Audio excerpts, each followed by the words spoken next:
2026 आने वाला है, लेकिन सवालों का तूफान अभी शुरू हुआ है। क्या माता पिता का इलाज अब मिलिट्री हॉस्पिटल यानी एमएच में होगा? क्या उन्हें वही सुविधा मिलेगी जो एक पक्के फौजी को मिलती है? क्या अग्निवीर की सैलरी बढ़ेगी या महंगाई के इस दौर में वही पुराना आंकड़ा मिलेगा? और क्या सेवा निधि अब पेंशन का रूप लेने वाली है? लेकिन इन सबसे बड़ा सवाल, सबसे जरूरी बात, आखिर कितने प्रतिशत अग्निवीर परमानेंट होंगे? 25% या कहानी कुछ और है? और सावधान, सरकार ने एक नया जाल बिछा दिया है, एक नया बदलाव जो साइकोलॉजिकल टेस्ट के रूप में सामने आने वाला है, जो अच्छों को बाहर का रास्ता दिखा देगा। अफवाहें बहुत हैं, लेकिन सच क्या है? आज हम इन सभी सच्चाइयों का पर्दाफाश करेंगे। चलिए सीधा पॉइंट पर आते हैं। एक फौजी गोली से नहीं डरता साहब, वो डरता है तो बस इस ख्याल से कि अगर मुझे कुछ हो गया तो मेरे बूढ़े माँ बाप का इलाज कौन कराएगा।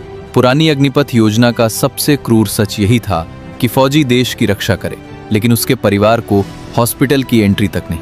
लेकिन 2026 में यहाँ सरकार ने एक बड़ा यू टर्न लिया है। हमारे पुख्ता सूत्रों के मुताबिक अग्निवीरों के परिवारों को ECHS यानी मेडिकल सुविधा के दायरे में लाने की पूरी तैयारी है। यानी 2026 से अग्निवीर के माता पिता, पत्नी और बच्चों को भी मिलिट्री हॉस्पिटल में इलाज का हक मिलेगा। लेकिन गलतफहमी में मत रहना, ये सरकार का तोहफा नहीं है, ये आपकी एकता और गिरते हुए मनोबल का डर है। फौज ने मान लिया है कि जिस सैनिक का परिवार सुरक्षित नहीं, वो सैनिक बॉर्डर पर अपना 100% नहीं दे सकता। अब बात करते हैं पेट की। देशभक्ति अपनी जगह है, लेकिन घर चलाने के लिए पैसा चाहिए। अभी पहले साल में कट पिट कर हाथ में क्या आता है?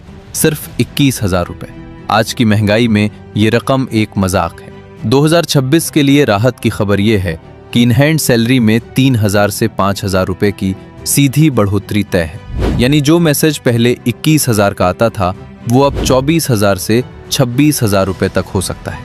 लेकिन खुद से पूछिए, क्या 4-5 हजार एक्स्ट्रा मिल जाने से 4 साल बाद की बेरोजगारी का डर खत्म हो जाएगा? सबसे बड़ी खबर सेवा निधि पैकेज पर है। चर्चा है कि 11 लाख के पैकेज को अब ग्रेच्युटी या किसी बड़े फंड में बदला जा सकता है। सरकार को डर है कि अगर युवा खाली हाथ लौटा तो 2026 में विद्रोह होगा। ये पैसा बढ़ाना उनका प्यार नहीं, उनकी मजबूरी है। 100 में से 75 को घर वापसी, ये नियम अब टूटने वाला है। सेना को समझ आ गया है कि 4 साल ट्रेन किया हुआ सैनिक अगर बाहर चला गया तो नुकसान सेना का ही है। 2026 का सबसे बड़ा धमाका रिटेंशन रेट का बढ़ना है। 25% की जगह अब 50% से 60% अग्निवीरों को परमानेंट करने का प्रस्ताव बहुत मजबूत है। यानी आपके परमानेंट होने के चांस दोगुने हो जाएंगे। लेकिन खुश मत होइए, इसके लिए 39, 36 और 25 का कड़ा फॉर्मूला बनाया गया है। ध्यान से सुनिए, 39% नंबर आपकी ड्यूटी के, 36% आपके फिजिकल और फायरिंग टेस्ट के और 25% आखिरी एग्जाम के। सिफारिश नहीं चलेगी। 2026 में सिर्फ वही टिकेगा जो हर रोज खुद को साबित करेगा। ये कंपटीशन भाई को भाई से लड़वा देगा। भीड़ कम करने के लिए सरकार ने एंट्री गेट पर पहरा बढ़ा दिया है। 2026 की भर्तियों में 2 नए जाल बिछाए गए हैं ताकि छटनी करना आसान हो। पहला है साइकोलॉजिकल टेस्ट। फिजिकल पास करने के बाद अब आपके दिमाग का टेस्ट होगा। 15 मिनट में मशीन तय करेगी कि आप फौजी बनने लायक हैं या नहीं। गांव के सीधे सादे लड़कों को बाहर करने का ये सबसे आसान तरीका है। दूसरा है टाइपिंग टेस्ट।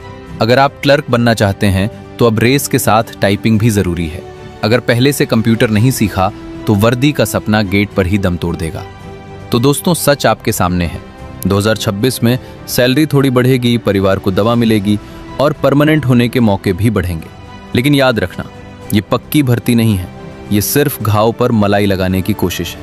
ये बदलाव इसलिए हो रहे हैं क्योंकि अंदर ही अंदर वो भी जानते हैं कि ये योजना गलत थी। अगर हम अब चुप बैठ गए तो वो समझेंगे कि हम इतने में ही मान गए। हमें ये टुकड़े नहीं, पूरा सम्मान और पक्की वर्दी चाहिए। अगली वीडियो में हम बात करेंगे कि कैसे हम एकजुट होकर अपनी बात रख सकते हैं। इस वीडियो को हर उस साथी तक पहुंचाओ जो 4 साल के बाद के अंधेरे से डर रहा है। हम लड़ेंगे और हम जीतेंगे। जय हिंद, वंदे मातरम।